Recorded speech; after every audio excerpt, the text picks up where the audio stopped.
ओम नमः शिवाय, ओम नमः शिवाय। शिव हरि बच्चों, बोलो श्री कृष्ण भगवान की जय। राधे राधे बच्चों, बोलो विष्णु लक्ष्मी की जय। अपने अपने माता पिता की जय, अपने अपने गुरुदेव महाराज की जय।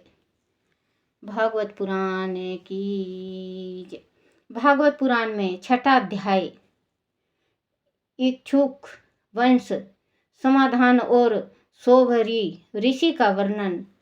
बोलो श्री कृष्ण भगवान की जय।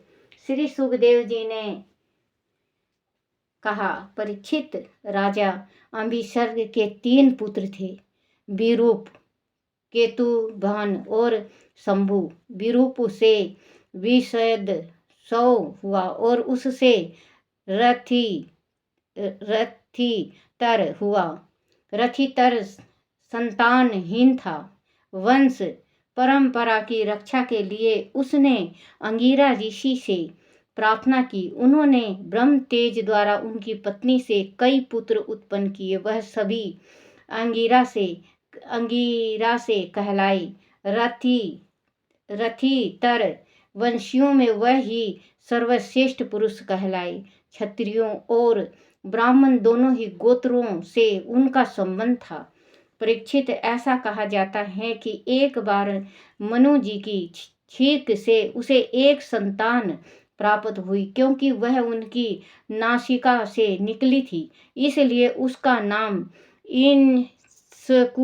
इंसकू रखा गया। इंसकू के 100 पुत्र हुए, जिनमें विकुक्षी, नभि और दंडक प्रसिद्ध हुए। उनसे छोटे 25 पुत्र आर्यवर्त के पूर्ण भाग के 25 भाग के तथा उपयुक्त 3 मध्य भाग के अधिपति हुए। शेष 47 दक्षिण प्रदेशों के अधिपति बने। एक बार की बात है कि राजा इच्छुक ने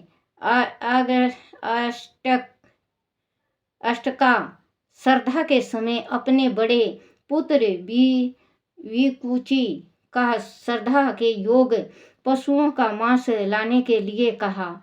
विकुक्ष वन में गया और उसने वह बहुत से पशुओं को मार डाला। वह बहुत थक गया था, उसे भूख भी जोरों की लगी थी। वह जानते हुए भी कि श्राद्ध के लिए लाए जाने वाले पशु को खाना नहीं चाहिए, उसने एक खरगोश को खा लिया।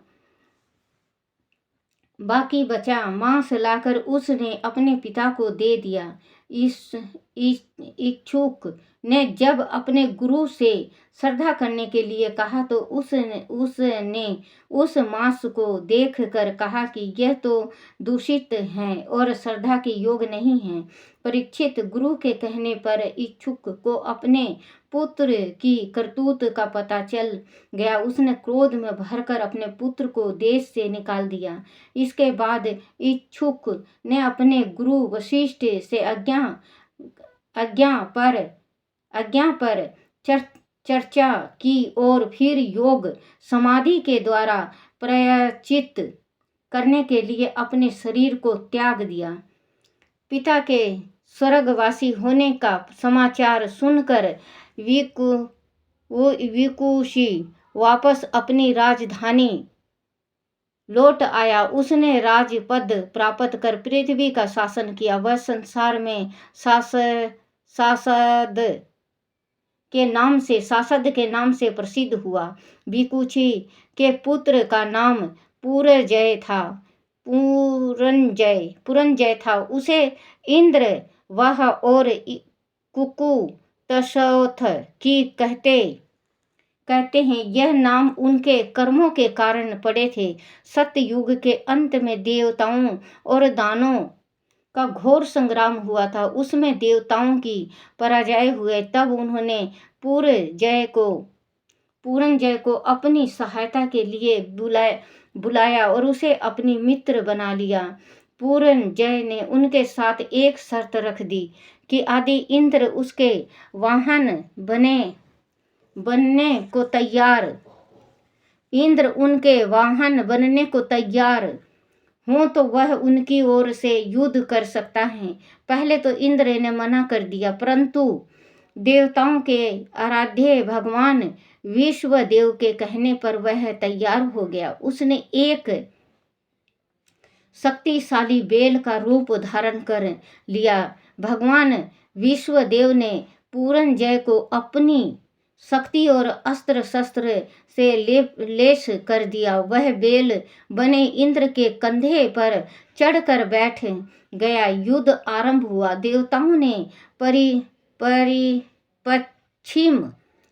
देवताओं ने पश्चिम की ओर से दानों के नगर को घेर लिया। वीर पूरंजय और दैत्यों के मध्य घोर संग्राम हुआ।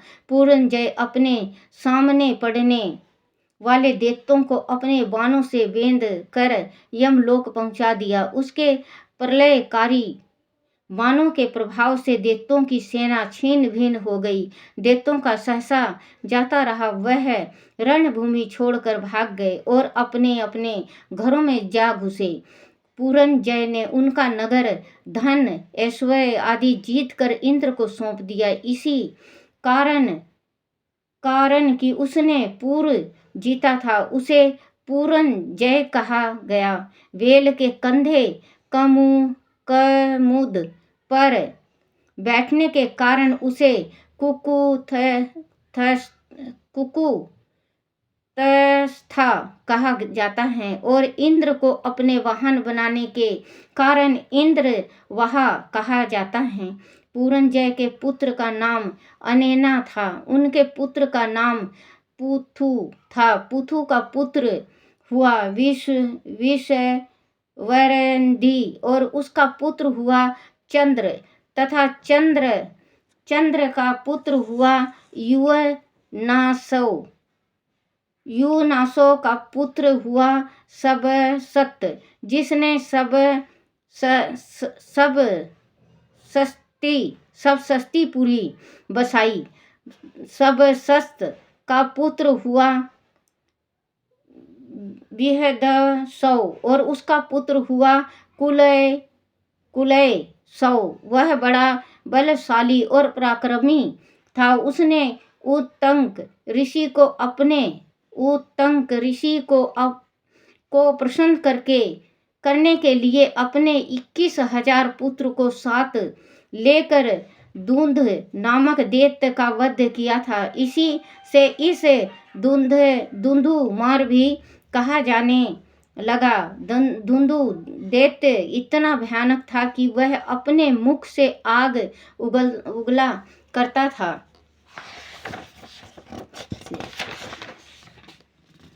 जिससे बड़े बड़े वन कुछ ही देर में राख हो जाते थे। उसने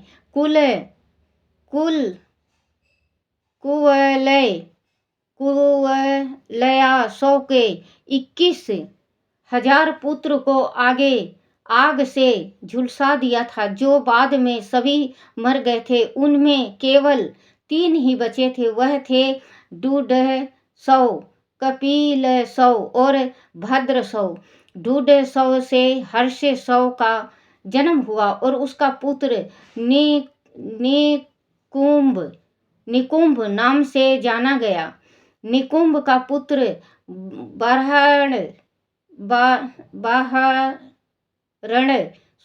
बाहरणसौ, उनका कुशसौ, उसका सेनाजित और उसका युवनासौ तिथिया नामक पुत्र हुआ। युवनासौ तिथिया संतानहीन था, इसीलिए वह दुखी होकर अपनी 100 स्त्रियों को लेकर वन में चला गया। वह पुत्र के लिए ऋषियों ने उससे इंद्र देवता का यज्ञ कराया। एक दिन की बात है कि रात्रि के समय वह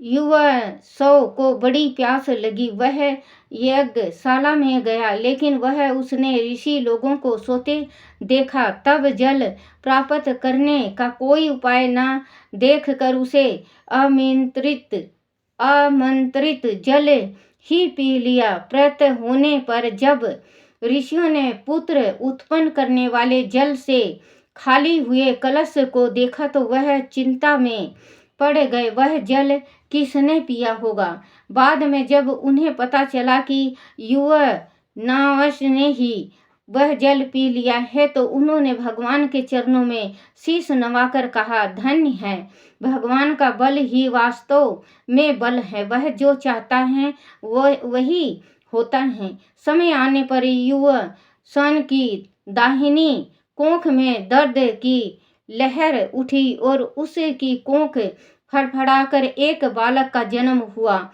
उसे कोख फाड़कर एक बालक का जन्म हुआ। उसे रोते देखकर ऋषियों को चिंता हुई कि वह बालक किसका दूध पिएगा। इस पर इंद्र ने उनसे कहा, तुम लोग चिंता मत करो, यह मेरा दूध पिएगा। और ऐसा कहकर उसने अपनी तर्जनी उंगली उसके मुख में डाल दी। बालक दूध पीने लगा। इंद्र ने उसे बालक का नाम मनधाता त्रासदयुषु रखा, जो आगे चलकर चक्रवर्ती सम्राट हुआ। देवताओं और ब्राह्मणों के प्रसाद से युवा नासौ की मृत्यु नहीं हुई। वह तपस्या करके अपने जीवन से मुक्त हो गया और परम धाम को चला गया। मनधाता अथवा त्रसदतसयु से रावण आदि दस्यु भयभीत रहते थे। मनदाता ने भगवान की कृपा प्राप्त करके सातों द्वीपों का शासन किया। वह आत्मा ज्ञानी थे। उन्होंने बड़ी बड़ी दक्षिणा वाले यज्ञ संपन्न कराए थे और श्वेत प्रकाश सर्व आत्मा तथा इंद्र इत्यादि प्रभु की आराधना की थी। जहाँ से सूर्य उदय होता है और जहाँ वह अस्त होता है वह सारा भूभाग मनदाता के ही अधिकार में था। राजा मनदाता की पत्नी बिंदु की पुत्री अति सुंदर थी। उसका नाम बिंदुमती था। उसके गर्भ से 3 पुत्र उत्पन्न हुए, पुरुकुतेश, अम्बरीश, ये दूसरे हैं, और योगी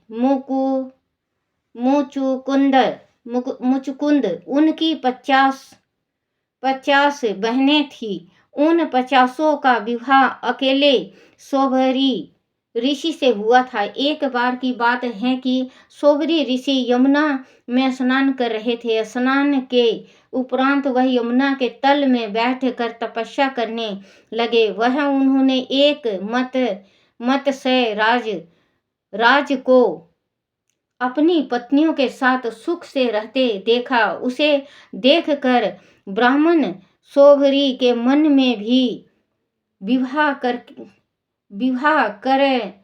करके सुख भोगने की इच्छा जागृत हो उठी। उन्होंने राजा मनदाता के पास जाकर उनकी एक कन्या को मांगा। राजा ने कहा, विप्रवर स्वयंवर में जो कन्या आपको चुन ले, आप उसी के साथ विवाह कर लेना।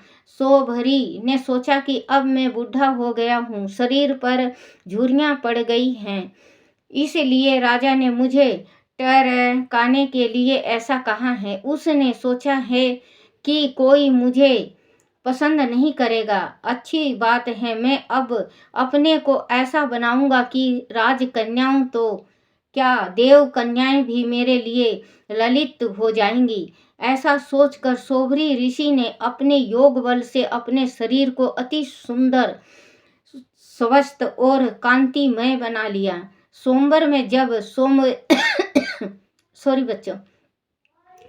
शोभरी ऋषि अपने नए रूप के साथ पहुंचे तो राजा की 50 कन्याओं ने शोभरी ऋषि को अपने पति चुन लिया।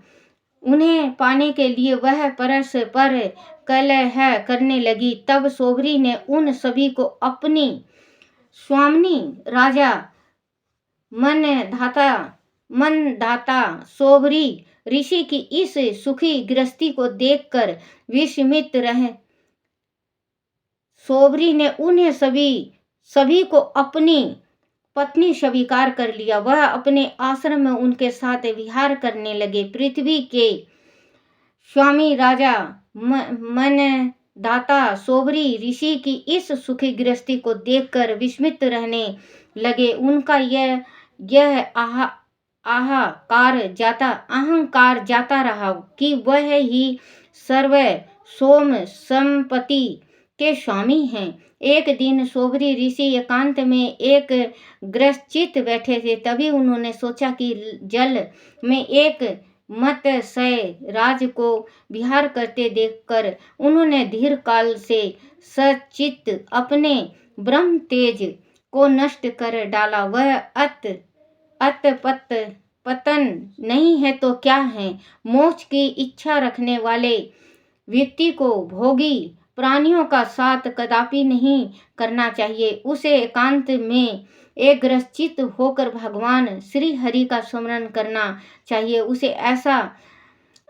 उसे ऐसे साधु पुरुष का संग करना चाहिए जिसका मन सदैव सर्वशक्तिमान परमात्मा में लगा रहता है। विषयों में बुद्धि लगाने से मन अनेकों इच्छाओं से घिर जाता है जो कभी पूरी नहीं हो पाती। उनकी तीर्थ असंभव है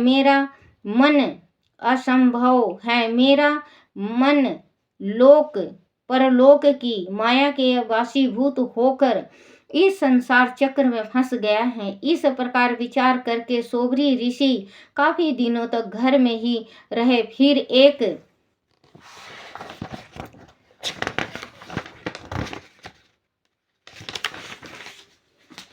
दिन विरक्त होकर उन्होंने पूर्ण संन्यास ले लिया और वन को चले गए। उनकी सभी पत्नियां ने भी उनके साथ संसार का मोह छोड़कर वन की यात्रा की।